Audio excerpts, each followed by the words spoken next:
Good morning बच्चों।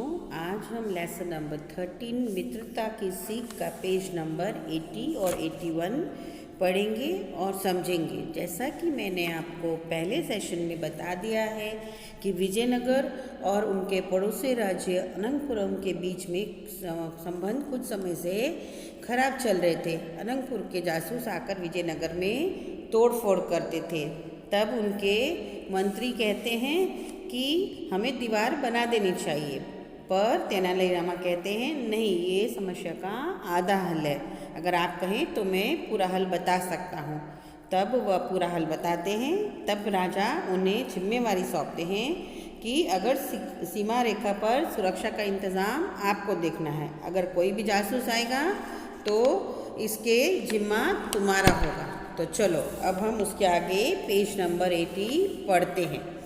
तेनालीरामा ने उसी दिन सीमा रेखा पर चौकियां बनवाई, सख्त पहरेदारी बिठा दी गई, साथ ही कांटे झाड़ियां हटवाकर एक समतल मैदान में सुंदर मैत्री उद्यान बनवाया। उद्यान यानी बच्चों बगीचा, समतल यानी एक समान जमीन को कर दिया, वहाँ से कांटे झाड़ियाँ हटा दी।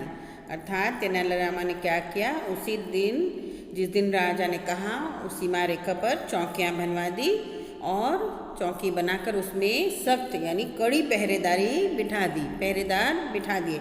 और वहाँ पे जितने भी कांटे झाड़ियाँ जो उग रहे थे वहाँ पर बच्चों उनको हटवा दिया और एक समान समतल सुंदर मैदान बना दिया। और कैसा मैदान? मैत्री उद्यान बनवाया, यानी दोस्ती का बगीचा बनवा दिया। फिर पड़ोसी राजा को संदेश भिजवाया गया। संदेश यानी उनको एक लेटर लिखा गया, संदेश भेजा गया। आपके यहाँ से गायक, संगीतकार और कलाकार इस मैत्री उद्यान में आए तो हमें खुशी होगी।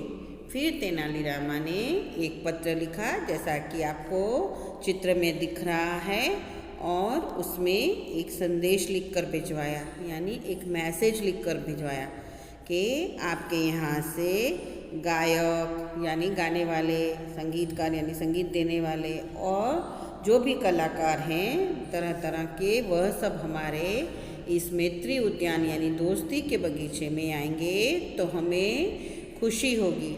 ऐसा तेनालीरामा ने पड़ोसी राजा को संदेश भिजवाया। अगले 15 दिनों में अनगिनत कवि, लेखक एवं कलाकार आए। बड़ा अनोखा मेला लगा, जिसमें मिलकर गायकों ने दोनों राज्यों के लोकगीत गाए, नृत्य और अन्य कार्यक्रम हुए। सभी ने दोस्ती की कसम खाई।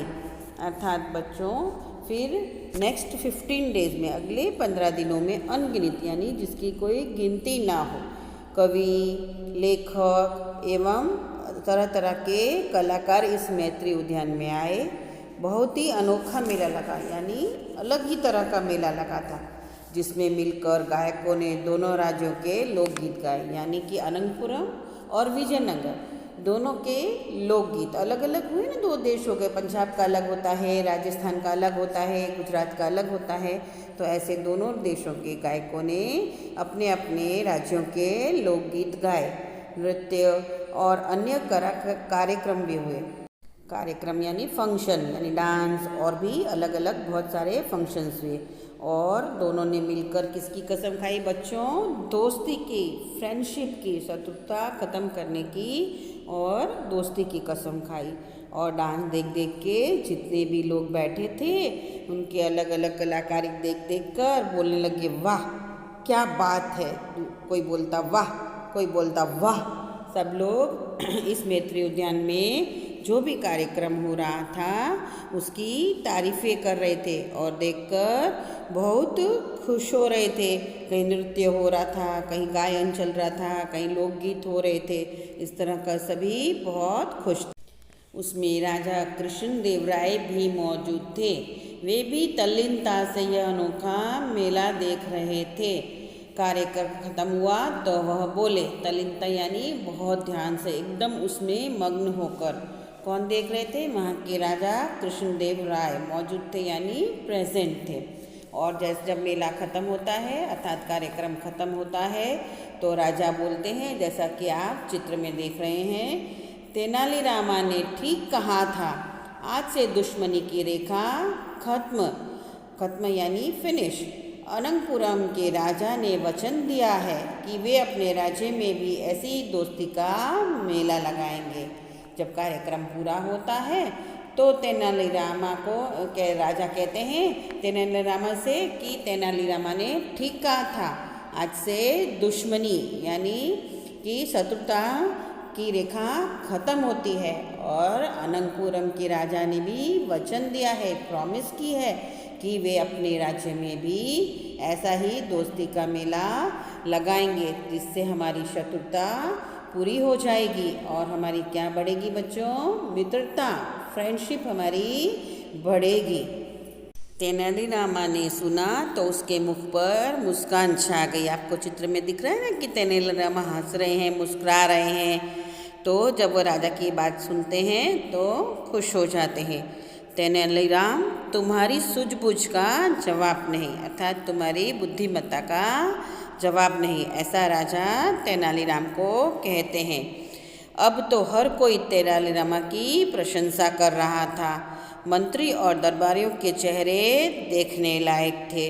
अब जब इतना अच्छा मैत्री उद्यान बनाया, सब खुश हो गए, एक दूसरे के राज्य के लोग एक दूसरे में आने लगे, तो राजा को यह प्रस्ताव बहुत अच्छा लगा। तो मंत्री और उनके दरबारियों जो उनके दोस्त थे, उन्हें ये सब चीज़ पसंद आई और उनका मुख देखने जैसा था कि राजा तो सिर्फ तेनालीराम का ही तारीफ कर रहे हैं। तब सभी लोग कहने लगे, वाह वाह क्या बात है, बहुत खूब। इस तरह जब राजा ने तेनालीरामा की प्रशंसा की तो सब लोग खुश हो गए और उन्हें ये मैत्री उद्यान बहुत ही पसंद आया। तो बच्चों, इस प्रकार हमारा ये पाठ पूरा होता है। 80 और 81 हमने दोनों पढ़ लिए हैं और इसके पहले के दोनों पेज हमने पहले सेशन में कर लिए थे। तो इस पाठ से हमें ये संदेश मिलता है कि मैत्रीपूर्ण व्यवहार से शत्रु भी मित्र बन जाते हैं, अर्थात झगड़े को झगड़े से नहीं बल्कि मित्रता से हमें हैंडल करना चाहिए। अर्थात मैत्रीपूर्ण व्यवहार से, मित्रता से हम किसी भी शत्रु को मित्र बना सकते हैं। तो आपको भी यह संदेश अपने जीवन में उतारना है। आप आगे किसी भी फील्ड में जाएं, बड़े होकर आपको ये बात याद रखनी है कि किसी से शत्रुता नहीं पर मित्रता रखनी है और उसी से सभी काम पूरे हो सकते हैं। तो है ना बच्चों ये चित्रकथा सुंदर?